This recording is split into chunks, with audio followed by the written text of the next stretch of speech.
Bonjour, je vous présente aujourd'hui l'analyse technique du CFD à risque limité sur le SP500. Petite précaution d'usage, comme d'habitude, il ne s'agit que d'une analyse technique qui ne tient pas compte des fondamentaux. Toute décision d'achat ou de vente doit d'abord se référer aux fondamentaux avant toute décision. L'analyse technique n'est là que pour vous donner des points optimaux d'entrée et de sortie. Si vous découvrez l'analyse technique, sachez que chacun des bâtons que vous voyez ici correspond à un chandelier japonais, c'est-à-dire ici les plus hauts et les plus bas sur une semaine donnée. Et malgré les vicissitudes de court terme, on voit que la tendance est toujours résolument haussière sur le SP500. On le voit à plusieurs choses. Tout d'abord, le fait que les pics sont en montant et que les creux soient montants aussi. Ça veut dire qu'au regard de la théorie de dos, on est toujours en tendance haussière. Et c'est confirmé par la situation vis-à-vis de la moyenne mobile à 30 semaines. Vous voyez, on est au-dessus de la moyenne mobile à 30 semaines qui est toujours en train de monter. Ça signifie qu'au regard de la théorie de Weinstein, on est également en tendance haussière. L'Ishimoku ici nous donne des zones et de support et de résistance probables. On voit tout d'abord et pour commencer qu'on est toujours au-dessus du nuage. Donc on regarde ce système aussi, on est en tendance haussière.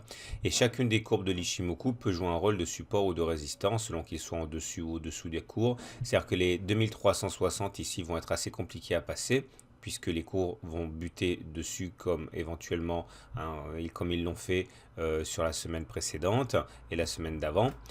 Et le prochain support significatif est aux alentours de 2240 points ici, puisque c'est la Kijun qui passe par là. On aura un support intermédiaire peut-être éventuellement ici, puisque nous avons un plat de Tenkan, même s'il n'est pas aussi solide sans doute que ce gros plat ici de Kijun. Donc retenez 2360 comme résistance à la hausse et 2240 comme résistance, comme support à la baisse. Graphiquement, vous voyez les cours évoluent dans ce quasi-canal ascendant ici. Il n'est pas complètement respecté puisque là il y a un débordement. Mais dans l'esprit, c'est bien un canal auquel nous avons affaire ici.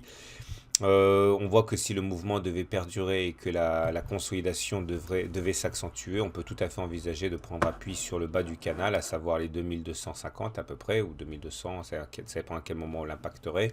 Mais globalement, on a encore du support. Les indicateurs techniques indiquent que la tendance haussière se fragilise, mais elle est toujours haussière. On voit que le RSI est au-dessus de 50 et le momentum est au-dessus de 0. Ça signifie effectivement que les haussiers tiennent le marché. Alors certes, le MACD vient de passer en dessous de son signal, mais tant que le momentum lui-même et le RSI restent au-dessus des zones où les haussiers tiennent le marché, il n'y a pas beaucoup d'inquiétude à avoir.